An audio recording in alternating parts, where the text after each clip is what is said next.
What's up guys, it's Dwayne, back again for another video, back again for another reaction, and today's a great, wonderful, beautiful, amazing day. Do you know why? I'll tell you why, because it's another German day. Top 10 German inventions that changed the world. Without further ado, let's get into this reaction. Let's go.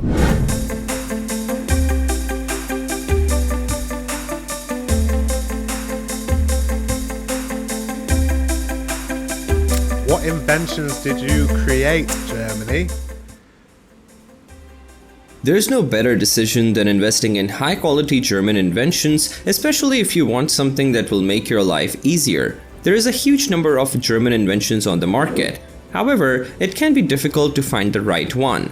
We have put together a list of the top 10 inventions in this video to assist you in finding the best German inventions. Hey guys, welcome to my channel. I'm here with another exciting and informative video. Let's get into the video. Number 10. Diesel engine. Amongst the top German inventions, the diesel engine invented the pressure-ignited heat engine, which went on to become the predominant power source for large industries. The diesel engine, named after Rudolf Diesel. After getting his degree in... That's why it's called Diesel, it's somebody's surname. How did I not know that? You know what, there's a lot of things that are invented and they're named after people, but you just say it, like Dyson. Isn't Dyson, that's their surname? Like, there's a lot of surnames. Disney, do you know what I mean? And you just know these names, but you don't realize that they're actually people's family names. I am going to own my own company with my family name. How about that? In engineering in 1880, Diesel returned to Paris when he designed and built a modern refrigeration and ice plant. Experimenting with steam and ammonia vapor, Diesel eventually settled on an oil-based fuel that was injected at the end of compression and ignited by the high temperature resulting from compression. In 1896, Diesel demonstrated an engine with an unheard of 75% efficiency, and although refined many times over the years, the diesel engine that we use today is essentially Diesel's 1896 design. Wow. The diesel engine we use today was designed 1890, whatever number he just said just then. That is amazing. That is amazing. That means like he was ahead of his time. I don't know a lot about cars, but I know Germany are like one of the leading places, countries that create cars, right? And I can't think of the cars on top of my head, but I know German cars are like, I don't drive, guys, but I just know, I know you're the place. Diesel envisioned his engine being used by individuals and small companies to compete with larger companies in areas such as farming and construction. Today, the diesel engine is indispensable in the transport and construction industries. Number 9. Bunsen burner. The Bunsen burner was invented out of need and... The Bunsen burner. The Bunsen burner. Wow, really? I just remember being in science class. I don't know, like, you know, as kids, you just mess around, right? And I just remember having the Bunsen burner, and kids used to like burn them too much, or you used to get little black marks on the bottom of the Bunsen burner, and used to throw the Bunsen burner around. Wait, no, sorry, the Bunsen burner is the actual, the Bunsen burner is the one that you light, right? It's the fire, it's like a blue flame. I was talking about the literal test tube. What am I talking about? So the Bunsen burner, I do remember playing with that as a kid and turning that on and off and looking at the blue flame and thinking, oh, it's pretty, and wanting to touch it, but knowing if you touched it, like, your hand would literally burn off. But that's what I remember from the Bunsen burner. And opportunity. In 1852, the University of Heidelberg wanted to hire noted chemist Robert Bunsen to head their chemistry department.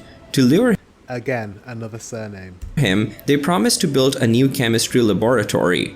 Like many European cities at that time, Heidelberg was installing coal gas lines for street and house lighting. The designers of the new laboratory took advantage of the new gas lines and planned to install gas not only for illumination but for laboratory experiments as well. The new laboratory opened in 1855 with 50 Bunsen burners ready for students and researchers to use.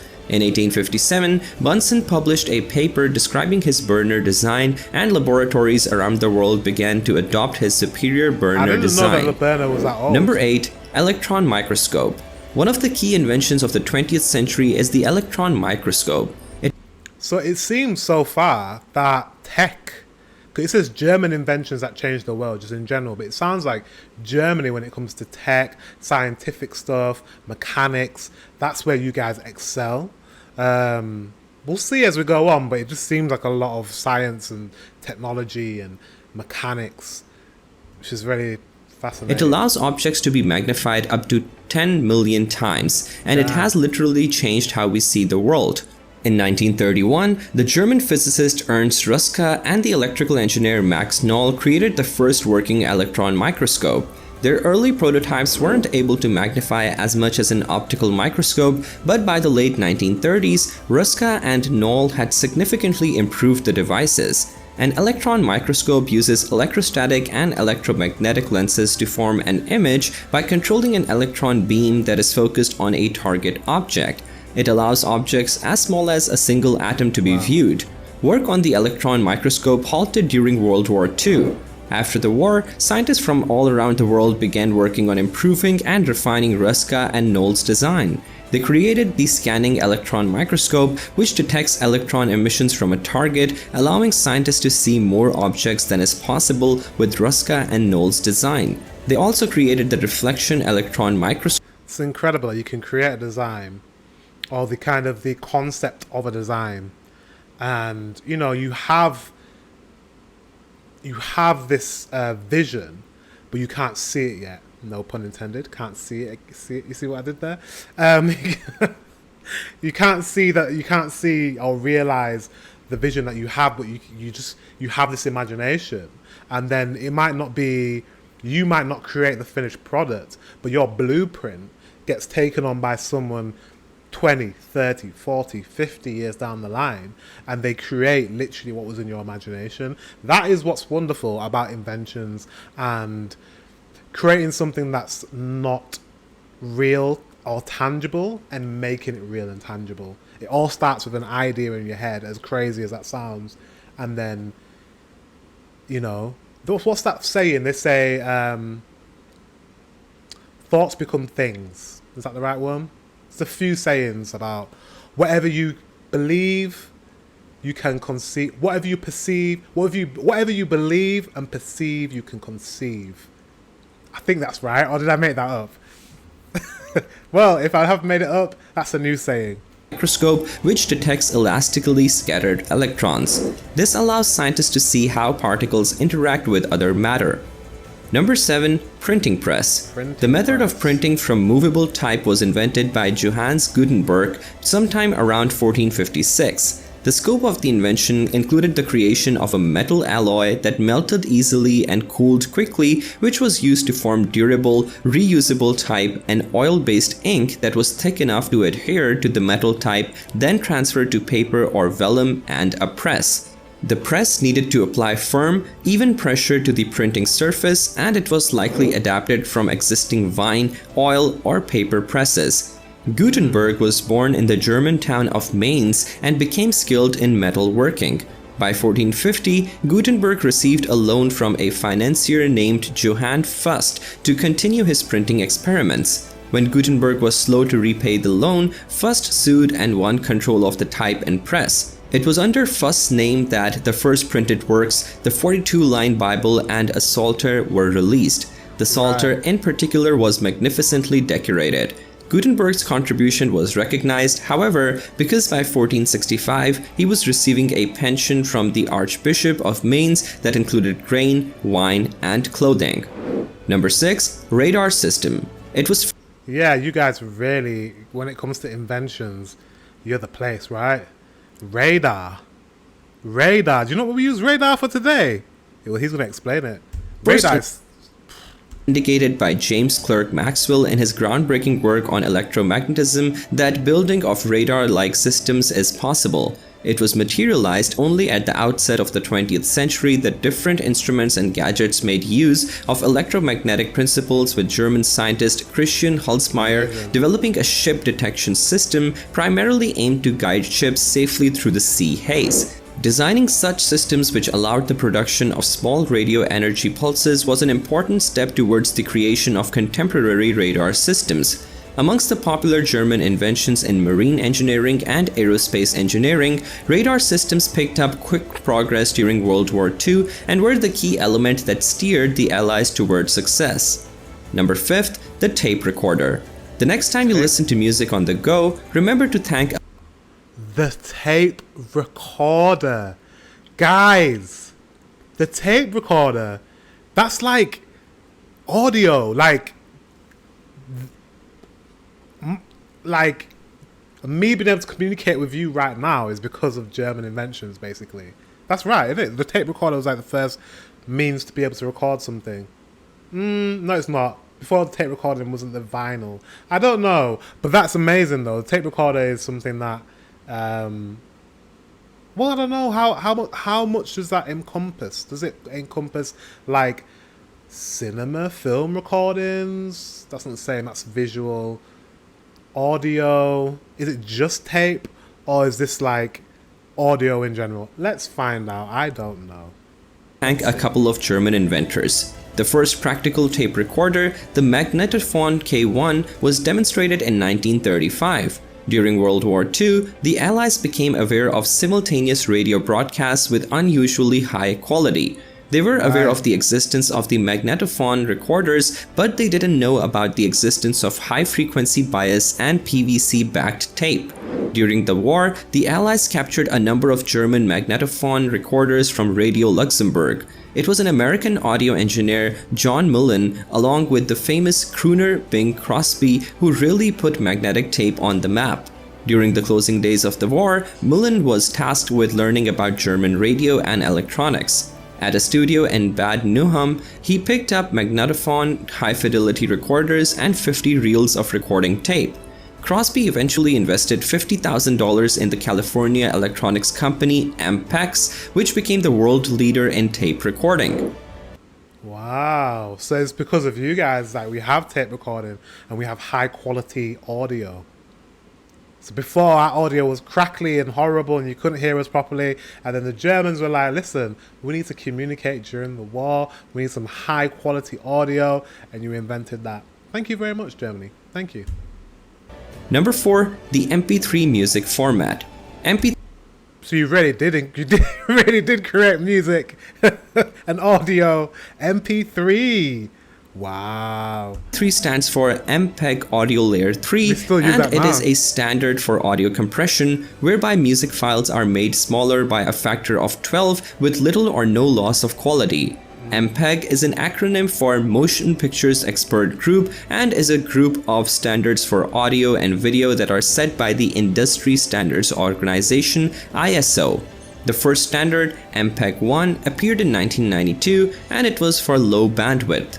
Later on, the high bandwidth compression standard MPEG-2 was introduced, which was good enough for use with DVD technology. MPEG Layer 3 or MP3 involves only audio compression. In April 1989, Germany's Fraunhofer Institute received a German patent for MP3, and in 1992 it was integrated into MPEG-1. In November 1996, MP3 received a patent in the US, and in 1998, Fraunhofer began enforcing its patent rights, making developers of MP3 encoders and decoders pay a licensing fee.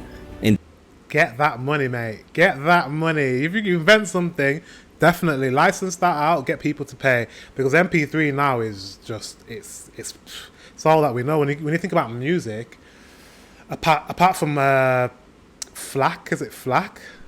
FLAC, lossless. MP3 is the standard. Wave, is it WAV? WAVE? Is it Wave or WAV?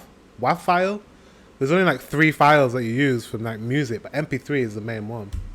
In the early 1990s, Fraunhofer tried to create an MP3 player, but it wasn't until the late 1990s, when MP3 was integrated into the Windows operating system with Winamp, that playing MP3s really caught on. Number 3, coffee filter. Thank you for the coffee. I love coffee. I love coffee. Iced coffee.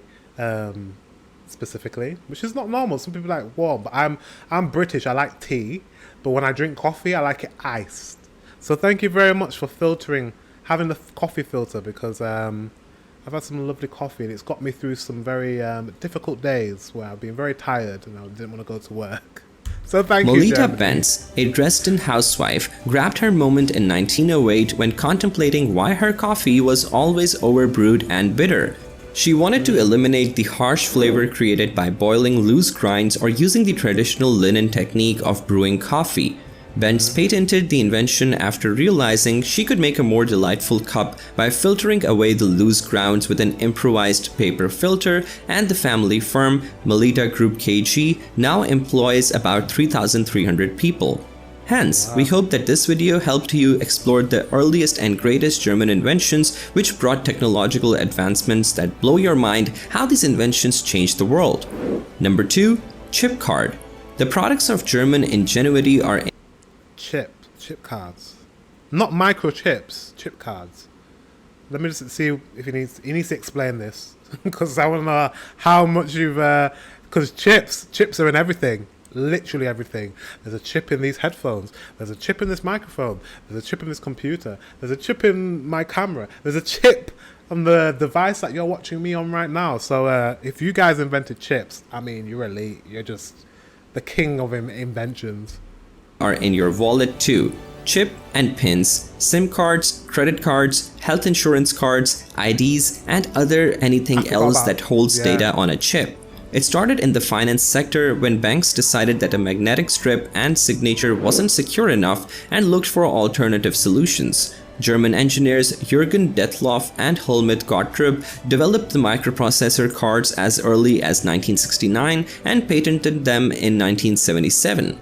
Today, smart cards and chips are being woven into passports in Germany and Belgium, social security cards in Austria, and permanent resident cards issued by the Department of Homeland Security in the United States. Number 1. What an invention. That's why it's number 2. X-ray generator. You invented the X-ray.